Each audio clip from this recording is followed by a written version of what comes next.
Now, Kia's new Carnival has gone on to become one of the very best-selling large MPVs in Malaysia because it just represents very good value. This is a sentiment that we echo as well, because we believe that there is nothing quite like the Kia Carnival, particularly with the specifications on offer.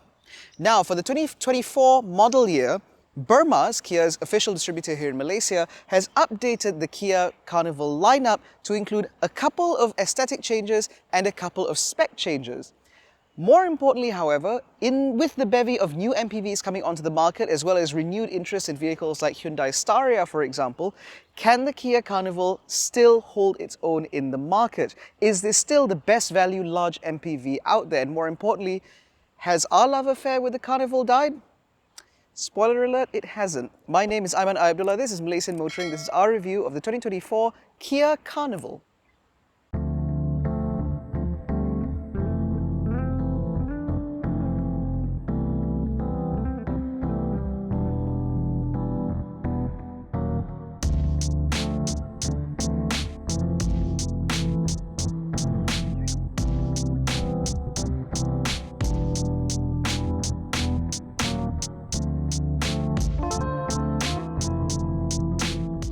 Now, there are a few parts of the Carnival that haven't changed. Actually, a lot of the Carnival hasn't changed, but that is for the better. And one of those things is up front. There is still a 2.2-litre turbo diesel up front, mated to an 8-speed automatic gearbox with power going to the front wheels. Power is about 200-ish horsepower and about 450 Newton meters of torque. And so 0 to 60 is done a lot faster than anything this large should really be able to achieve. What else hasn't really changed for the 2024 model year update is the overall aesthetic. So up front, you still get that massive chrome grille with these very large chrome pins all the way around, replete with this little sort of tiger nose effect via the chrome surrounds, which I think still look quite good. And you still get the very distinctive LED daytime running lights up front, which also double up as the indicators. You still get the sort of split headlight design where your main beams are here and your high beams sit in the middle. And overall, the exterior, or at least the front of this car, still looks very good. And in this black, even though it's very dirty, I will point out the fact that this has to be the most metallic black I've seen in a very, very long time. Again, despite the dirt, any bit of sunlight on this brings up all of that lovely metal flake, which I think looks quite special. Now, down the side is where the Kia Carnival sees its biggest revisions, because mostly nothing's changed. But the only big difference here are now the wheels. Where the Kia Carnival used to come with 18-inch dual-tone alloy wheels, the Kia Carnival now comes as standard with 19-inch alloy wheels wrapped in slightly different tyres. These are now Goodyear Assurance Max tyres for SUVs, and these are different from the Goodyear Assurance Triple Max tyres that used to be on the 18-inch alloy wheels, if memory serves.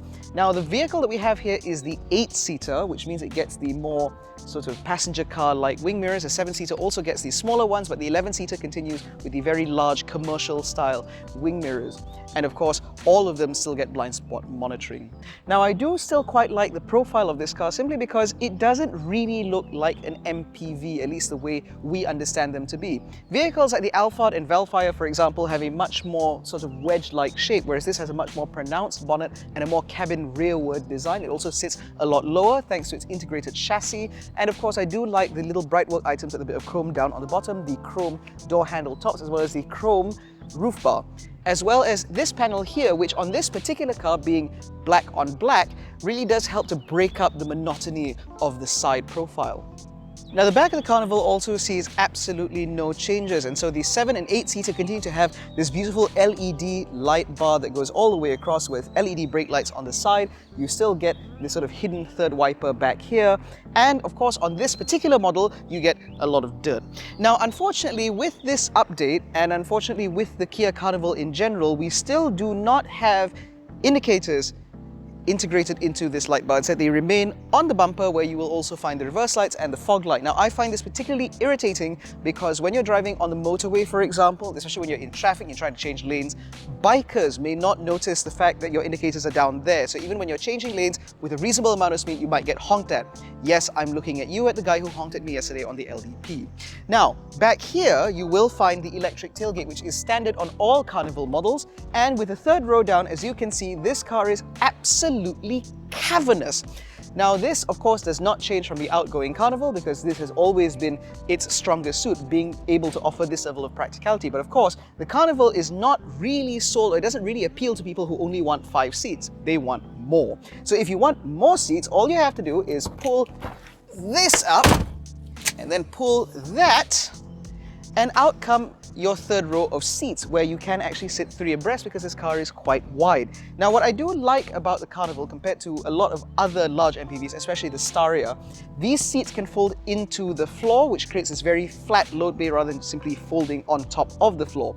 And on top of that, once these seats are deployed, it actually allows you to access this sort of cavernous area underneath what would have been the boot floor, which allows you to really stack up luggage all the way to the top. Now I have actually taken 8 people on holiday in a Carnival, and all of their luggage fit back here without issue at all.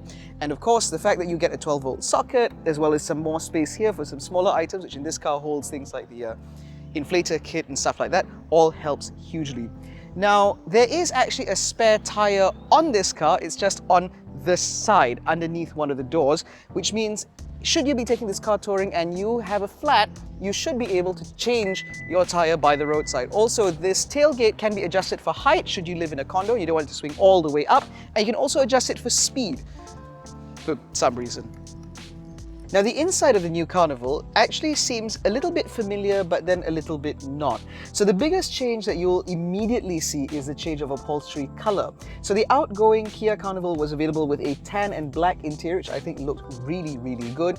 But Burmans has decided that for the 2024 model year, everything is going to be grayscale.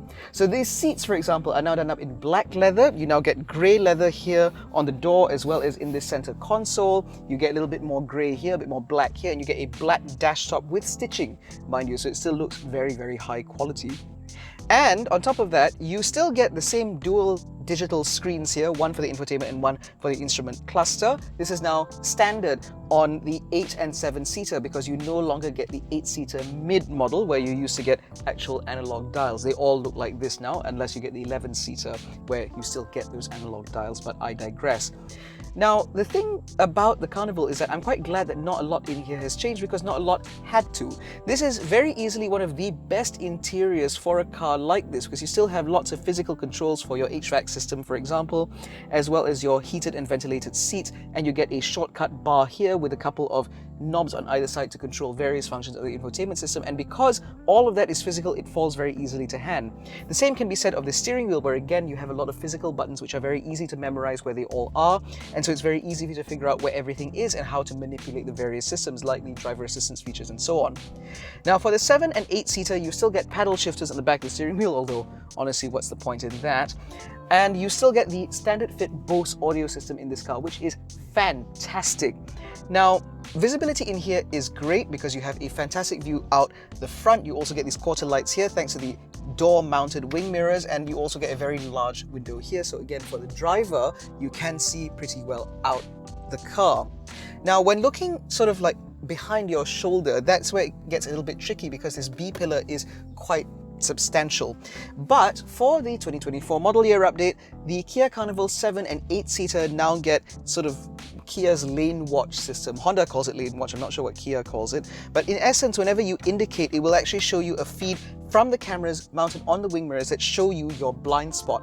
Now, as I mentioned earlier, this car still comes with blind spot monitoring, and so having blind spot monitoring as well as that camera feed which shows up in the instrument binnacle itself really does allow you to minimize the possibility of sideswiping something that might not be immediately visible to you, which I appreciate hugely. And that also negates the fact that you can't really see sort of across your shoulder or behind your shoulder, which I again appreciate a lot. Now, of course, this car does come as standard with a 360-degree camera as well as all-round parking sensors, which means parking this car shouldn't be too difficult. The 2 front seats are electrically adjustable, replete with a boss switch for the front seat, front passenger seat, although there doesn't seem to be memory for the driver's seat.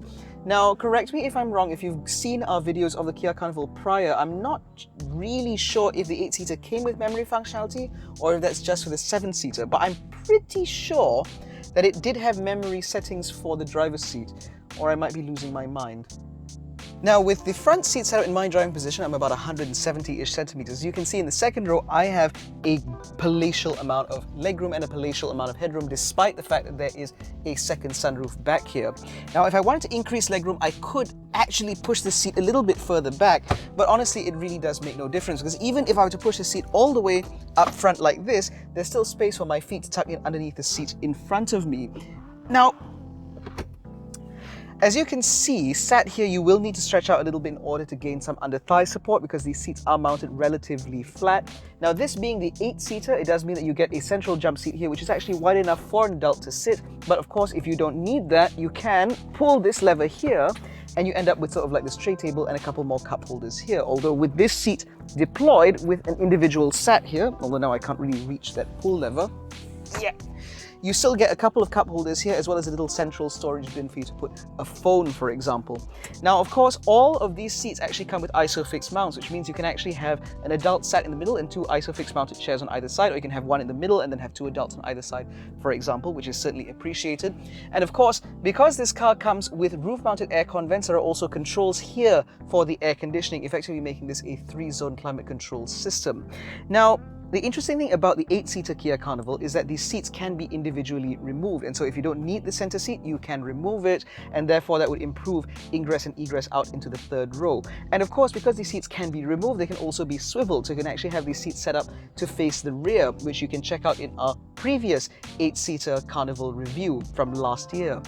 Now, if you ask me, sat back here, the change in upholstery color does make some bit of difference, because in the previous generation, or the pre-facelift 2023 model year vehicle, I'm going to get this very fuddled, the tan leather interior did help make this interior feel a little bit more airy, a little bit more spacious. This black interior makes the interior feel a little bit more sort of hemmed in. But of course, that is aided hugely by the fact that you have these enormous windows here, that sunroof I mentioned earlier, and of course, if you do have children back here, you can pull up these manual blinds in order to sort of shield them from the UV rays. Of course, you can close this sunroof blind as well. Now, getting into the third row is very easy because these seats tumble forward, allowing, again, greater access into the third row. And I must say that life in the third row of this car is actually pretty good, because as you can see, I have a decent amount of knee room, I still have a pretty good amount of headroom, and because the second row is mounted quite high, it means that there is actually space for me to tuck my feet in underneath the seat in front of me.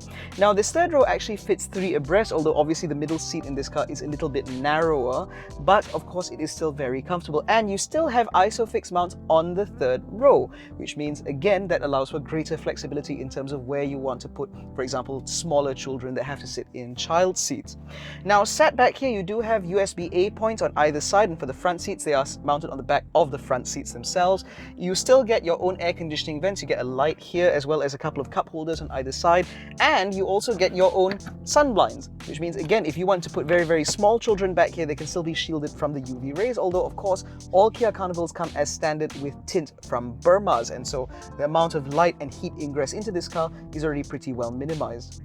Now, the thing about the Carnival is that the bottom line, what really sold us on this car, is actually the way it drives, and so I have to make the trek all the way to the front seat to tell you about that. Now, I'm going to touch on some very basic parts about driving this car, because we've already done a full review of the Kia Carnival. You can check that out up here in the corner, because the updated Kia Carnival doesn't really change much. So as I mentioned, there are some new tires with those new wheels, and there's that new ADAS system, or the new ADAS feature rather. So aside from that, everything else here is still the same. Not that that's a bad thing. That turbo diesel engine up front still remains a very, very healthy unit, because it provides all the torque that you need in order to move this enormous bus with a good amount of confidence, I might add.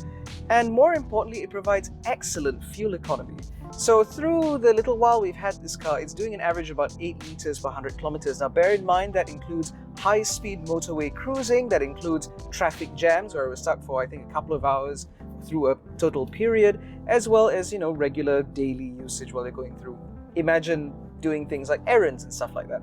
And so 8 liters per 100 kilometers for something this big is still very impressive when you consider the fact that vehicles like the Maxus G10, for example, which runs a 2-liter turbocharged petrol engine, consumes on average about 13 liters per 100 kilometers. And then you have, for example, other petrol-powered MPVs like this from the past, things like the Hyundai Trajet, and in fact even the old Kia Carnival, and Nazaria, it was known for a little while. All of those cars which ran on very large petrol engines consumed a hell of a lot more fuel. And so the ability to move this kind of mass, this kind of heft, and of course the number of passengers that this car can take with relative ease is certainly a good thing. Now, talking about ease, I want to touch a little bit on the controls. So even though this is a very large car, because make no mistake, this is a very large car, it certainly doesn't feel like it from behind the wheel. All the controls here are very, very light, even if you put it into sport mode, which means that this car is very, very easy to maneuver. And then you add to that the fact that this car has that 360-degree camera, which is of an excellent resolution, and it just makes this car easy. So to me, for example, if you had to step into something like this from a smaller passenger car, I believe the Kia Carnival is perhaps one of the easiest cars for you to get used to. And of course, given the fact that the Carnival sits a lot lower than its MPV rivals like the Staria and the Alphard Vellfire, it also means that it provides a much more car-like driving experience, or in fact, it's very similar to what you get from an SUV, vehicles like say the Mazda CX-8 for example. So this is already a very easy car for you to adapt to when you first get into it as a new buyer. And then when you're out on the motorway, you'll appreciate the fact this car is tremendously quiet. Even though this is not acoustic glass, it does a very good job of cutting the amount of noise intrusion into the cabin. And of course, these seats, like I said, are very comfortable. They're heated and ventilated and electrically adjustable for the front seats. And so it just makes this a very pleasant, very calm place to be. On that, I just used the sounds of nature in this car, set it to calming sea waves, I think, and driving for about 10 minutes, I did genuinely feel calmer. It might not be a gimmick, it looks like a gimmick, it sounds like a gimmick, but it might not be a gimmick. So you might want to try that for yourself. Now, of course, on to the important parts. As I mentioned, NVH in this car is still very good, despite the fact that this runs on now larger profile alloy wheels. Despite that, there seems to be no change in terms of NVH, and there certainly seems to be no change in terms of comfort. These tires still continue to soak up the worst of the lumps and bumps, and so it makes, again, traveling in this very serene. Now, in terms of the ride and handling, as I've said before, the Carnival doesn't handle. This is not a performance car by any measure, but it certainly drives with a lot more confidence than you might expect, especially if you've driven something like an Alphard or Vellfire in the past. The Japanese MPVs tend to set themselves up for a slightly floatier, more isolating ride. And so when you get into a vehicle like this, you will notice it has what may be categorized as a more European handling and ride setup, where you feel a little bit more of the road, but it is never, ever uncomfortable. Now, the benefit of this slightly stiffer setup is, of course, body control has been improved enormously. Even through large, long sweeping bends, you never feel that this car is about to topple over, which is, of course, an issue that plagues a lot of very large MPVs. And that, of course, is aided by the fact that, like I said, this car sits a lot lower. And of course, once you have gotten used to driving this car, you appreciate the way this car rides and handles and so on, you will then be able to notice the way this car manages itself through its ADAS systems. Now, I've said it in the past and I will say it again, Hyundai and Kia have some of the best ADAS systems in the business, particularly at this price point. Now, the Kia Carnival 8 and 7-seater come as standard with the full gamut of active safety systems, including things like autonomous emergency braking, adaptive cruise control with traffic jam assist, lane keep assist, blind spot monitoring, rear cross traffic alert, that 360-degree camera, and now that lane watch system that I mentioned. Now, when you put all of that together, this does make it a very comprehensively equipped family car. Because if I had a family and I want to chauffeur them in this or drive them around in this, I would certainly want them to be in a place that is very safe, and the Kia Carnival delivers in that regard. Now, talking very specifically about that lane watch system, I must say that this is not the first time I've driven a Kia with this. The Kia Sorento also comes with this feature available, and so does the EV6 and the Kia Niro. And I must say that every single time I've gotten out of these cars equipped with this feature, I have become a bit complacent, and it takes me about 10 minutes before I remember I have to check over my shoulder before a lane change. That's just how well integrated the system is and how easy it is for drivers to get used to it. And honestly, once you have a system like that available, it becomes very difficult to live without it. I did actually give the Kia Carnival grief last year for not offering this system, because I did know that it was able to be offered without that much of a cost difference. And I guess Burmaz must have listened, because now this system is here. Now, that said, there have been some sacrifices made in order to make this work. So for starters, I'm pretty sure the memory functionality for the driver's seat has disappeared, but more obviously, or more noticeably rather, is the exclusion of the ambient lighting. Now, the ambient lighting system in the Kia Carnival essentially consisted of these two sort of LED panels on the left and right front doors, which would illuminate when you turn the vehicle on, when the lights are on, and that's it. So honestly, the removal of that is not a big deal. The important thing is they've maintained the active safety systems, they've maintained the Bose audio system, which I appreciate, the heated and ventilated seats, and all of the stuff that people actually use and actually notice and will actually appreciate. And so I think that this is a much better use of resources in order to maintain the pricing of these cars. Now, despite this upgrade, both externally and in terms of specifications, the Kia Carnival hasn't actually increased in price over the outgoing model. And so this 8 High as well as the 7 High, which sits above it, continue to come in at exactly the same price that they did before, which means they're essentially getting active safety for no, or more active safety rather, for no real cost premium. And I think this is very, very commendable by both Burma's as well as Kia Malaysia for being able to offer customers all of this for the money that they're asking for. So, do I still think that this is perhaps Malaysia's best large MPV, or do I think that there are better competitors out there? Well, Maxus now has an electric MPV, which is broadly the same size. And so if you spend most of your time in town, or if these vehicles are being primarily used for, city usage, then you might want to consider that, because obviously an EV is far more efficient in town than any combustion engine MPV, no matter how efficient they are, like in the case of this Kia Carnival. But let's be honest for a moment. When it comes to vehicles like these, they tend to be used primarily by large families who want the space, who want the practicality, especially when they're driving long distance. Now, when I filled up this car with 8 people, and I borrowed this specifically for that use, because it is a practical large MPV that is suitable for long distance drives, for going on adventures and stuff like that. And in that regard, you don't really want to be thinking about where you charge your car. And so, given the fact that this car will happily do 900 kilometers on a full tank, which I can verify, you can even stretch it up to 1,000 if you're particularly efficient with your right foot, I still think that the Kia Carnival remains the best value large MPV. Yes, the Hyundai Staria is there, but as I mentioned earlier, in terms of packaging, I think the Kia Carnival is slightly more intelligently engineered. And of course, you could get an Alphard or a Vellfire from BMW, but those cars are about 100 to 200,000 ringgit more expensive, which means ultimately this is still the best value. And when you add to that the fact that these cars come with a 5-year warranty as well as a 5-year service package from Burma's, as well as that assurance that you get from going with a reliable dealer, this becomes a pretty unbeatable package. Unless Hyundai pulls out a better specified Staria for a better price, then I think that's going to remain the status quo for quite some time, and better for it. I love the Kia Carnival. I have no need for one, but if I had to, this would be the large MPV for me. But let us know in the comment section below if you think this is a large MPV for you, if this is a car that you aspire to own, or it's something that you've already ordered. And more importantly, how upset are you at the fact that if you bought one last year, you don't get that lane watch system? Again, let us know in the comment section below. But in any case, that's been our review of the 2024 Kia Carnival 8-seater. If you enjoyed this video, please give it a thumbs up, subscribe to the channel, hit the little bell icon to be notified every time we make a new upload. Don't forget to follow us on Facebook, Twitter, and Instagram. All the links are in the description below, and you can join our new WhatsApp channel. The link to that is also down in the description. Thank you so much for watching. We will catch you in the next one. Take care, stay safe, and jangan bodoh.